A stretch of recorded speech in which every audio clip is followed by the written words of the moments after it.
Assalamualaikum warahmatullahi wabarakatuh. Berjumpa kembali di video pembelajaran matematika. Ya, di video kali ini tentu kita akan belajar materi baru di pelajaran matematika ya. Nah, yang akan kita pelajari hari ini itu adalah materi terkait peluang. Nah, sebelum kita mempelajari lebih dalam terkait materi peluang, ada beberapa hal yang harus kalian pahami. Ya, ada beberapa istilah-istilah yang harus kalian pahami karena akan kita temukan di materi peluang ini. Yang pertama adalah percobaan ya. Di mana percobaan itu dalam ilmu hitung peluang, dia merupakan suatu tindakan atau kegiatan yang dapat memberikan beberapa kemungkinan hasil. Ya, jadi percobaan ini adalah tindakan atau kegiatan yang akan kita lakukan. Contohnya, misalkan di sini adalah seseorang yang menawarkan suatu produk dengan cara presentasi langsung kepada konsumen. Nah, berarti di sini dia akan mencoba mempresentasikan suatu produk dengan kepada konsumennya. Nah, kemudian yang kedua adalah percobaan di mana seseorang memasangkan ruler pada kendaraan sepeda bermotor. Ya. Yang ketiga, contoh di mana percobaan seseorang atau suatu karyawan akan menyusun arsip berdasarkan tanggal arsipnya ya. Jadi di sini dia baru rencana akan melakukan suatu hal, yaitu dinamakan dengan percobaan. Nah, kemudian yang kedua ada yang dimaksud dengan ruang sampel. Ruang sampel adalah himpunan semua hasil yang mungkin dari percobaan. Ya, contohnya ruang sampel dari siswa dalam satu kelas. Nah, berarti dalam satu kelas itu disebut dengan ruang sampel. Yang kedua, ruang sampel dari konsumen tester suatu produk. Nah, ini bisa dibilang begini. Ketika kita mencoba memberikan tester kepada beberapa konsumen, nah nanti kan dari konsumen satu dengan konsumen yang lain itu akan memberikan pendapat yang berbeda-beda. Nah, itu yang disebut dengan ruang sampelnya. Mungkin di sini ada pendapat dari konsumen pertama terkait tester produk kita, konsumen yang kedua, konsumen ketiga, dan keempat itu akan memiliki pendapat yang berbeda-beda. Nah, di sini kita memungkinkan apakah produk yang kita tawarkan itu mungkin diterima dengan baik, diterima cukup baik, netral-netral saja, atau tidak bisa diterima dengan baik. Ya, yang terakhir ada ruang sampel dari satu jenis kendaraan dengan variasi warna berbeda. Nah, ini misalkan kita tahu ya bahwa sekarang ada satu jenis kendaraan saja itu warnanya berbeda-beda. Nah, kemungkinan nanti si konsumen akan membelinya kan untuk jenis tersebut sesuai dengan warna yang ada. Nah, itu warna-warna tersebut kita masukkan sebagai ruang sampel. Kemudian yang ketiga ada titik sampel. Nah, di mana titik sampel itu adalah angka atau titik yang menjadi anggota ruang sampelnya. Nah, berarti setiap anggotanya itu disebut dengan titik sampel. Dan yang terakhir adalah kejadian. Nah, di mana kejadian ini merupakan himpunan dari ruang sampel. Nah, berarti dalam kehidupan sehari-hari kita pasti akan selalu mencoba, dan mencoba. Di mana kemungkinan-kemungkinannya itu disebut dengan ruang sampel. Apa yang terjadi pada kita dengan hasil percobaan yang kita lakukan itu adalah kejadian. Seperti tadi kan ada contohnya di mana di sini ada satu jenis kendaraan dengan variasi warna yang berbeda. Nah, berarti di sini percobaannya itu adalah suatu perusahaan tersebut, dia menyediakan 3 variasi warna untuk satu jenis kendaraan. Ya, itu adalah percobaan. Percobaannya itu perusahaan dia akan menyediakan 3 jenis warna berbeda untuk satu kendaraan. Kemudian ruang sampelnya berarti ya warna-warna yang disediakan. Nah, kejadiannya adalah warna mana yang nanti akan dibeli oleh si konsumen atau banyak diminati oleh konsumen. Nah, itu adalah kejadian. Atau contoh yang lain, misalkan percobaan kalian ingin mencoba membuat suatu produk. Nah, produknya itu adalah ada kalau makanan mungkin ada yang manis, asin, pedas, dan original ya. Nah, ini merupakan ruang sampelnya. Kemudian kejadiannya mana produk yang lebih banyak diminati oleh konsumen itu adalah kejadian. Ya, contohnya, ini ada beberapa contoh yang saya sajikan. Contoh yang pertama, ini di mana seorang konsumen datang ke dealer motor untuk melihat beberapa jenis kendaraan. Konsumen tersebut menanyakan beberapa jenis kendaraan, di antaranya jenis A dan B. Jadi di sini ada 2 jenis kendaraan. Untuk variasi warna merah, putih, hitam, dan biru. Nah, kita harus menentukan ruang sampel dan banyaknya ruang sampel dari kendaraan dan variasi warna yang ditanyakan oleh konsumen tersebut. Nah, berarti di sini kita harus menentukan ada berapa banyak ruang sampel. Ini sama langkahnya seperti kita mempelajari kaidah pencacahan, di mana ada 2 jenis kendaraan, yang mana setiap satu jenis kendaraan itu dia punya warna merah, putih, hitam, dan biru. Nah, untuk menentukan ruang sampel, ya, untuk menentukan ruang sampel ini, untuk menentukan ruang sampelnya, kita gunakan aturan himpunan tersusun. Jadi di sini kita lambangkan sebagai S sama dengan, nah, tadi kan ada kendaraannya itu jenis A dan jenis B. Berarti kita tulis begini, kurung. Ini untuk kendaraan jenis A dengan warna merah. Kita tulis M sajalah, M kecil. Koma. Kemudian ada jenis A itu untuk warna putih, P kecil. Koma, kemudian jenis A untuk warna hitam, dan satu lagi jenis A untuk warna biru. Nah, ini untuk kendaraan jenis A. Kemudian kendaraan jenis B-nya berarti B, sama ada B dengan merah, kemudian ada B dengan putih,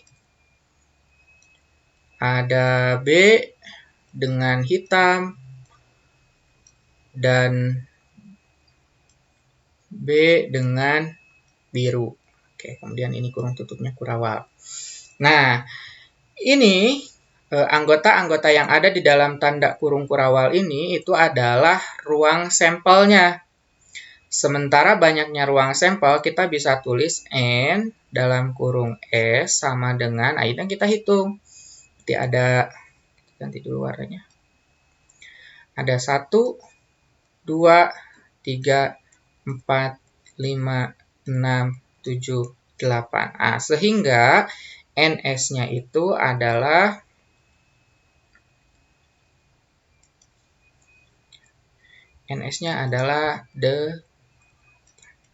Nah, jadi ruang sampelnya adalah jenis A merah, A putih, A hitam, A biru, B merah, B putih, B hitam, dan B biru.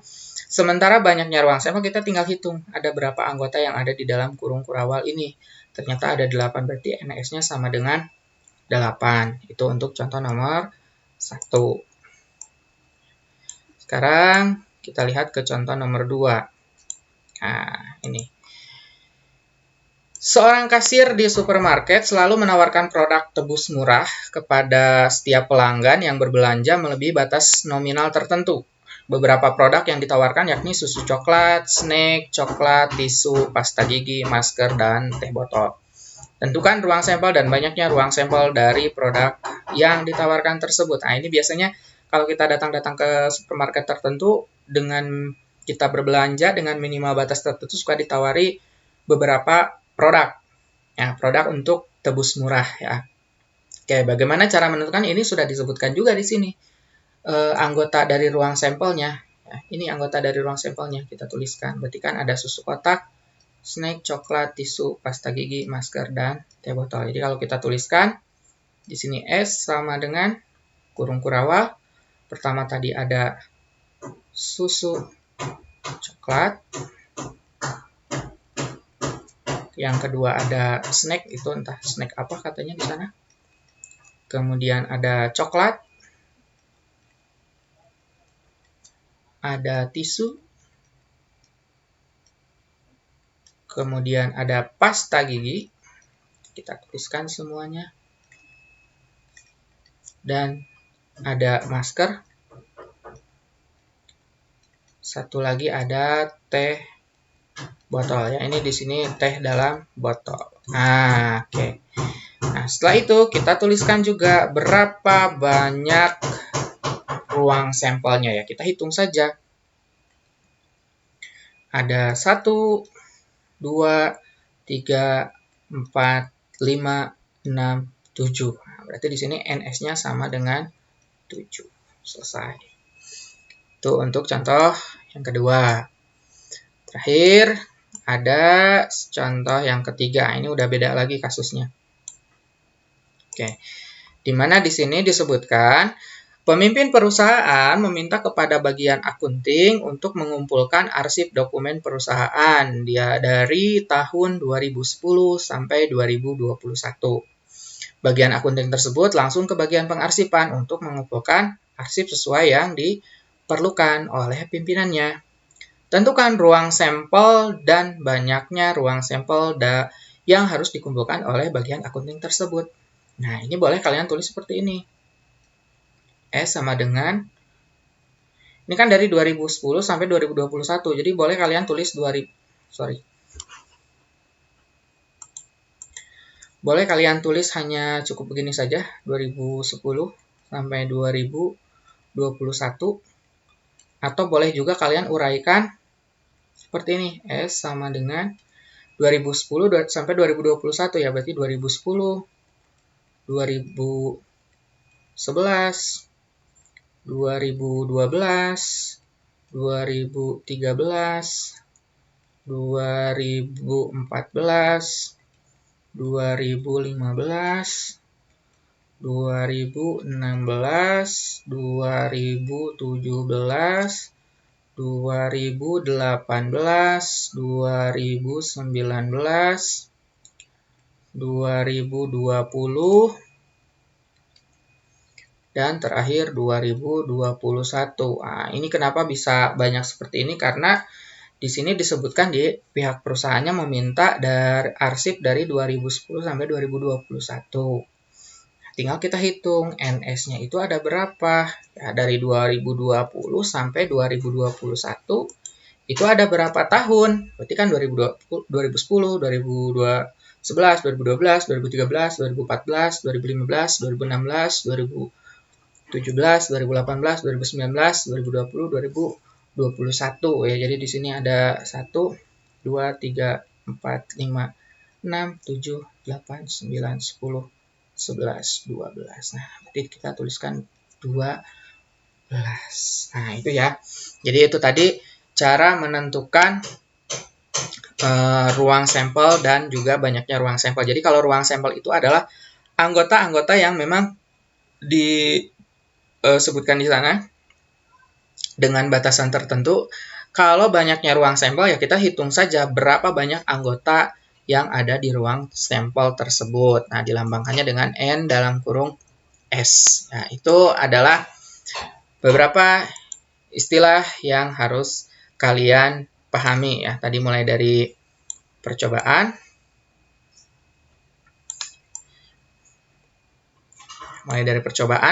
apa yang ingin kita lakukan, ya istilahnya seperti itu. Kemudian ruang sampel, ya kemungkinan hasil dari yang akan kita peroleh dari apa yang kita coba. Dan ada titik sampel, yaitu mungkin ada beberapa anggota di sana. Dan yang terakhir adalah kejadian, artinya apa yang kita peroleh dari percobaan yang kita lakukan.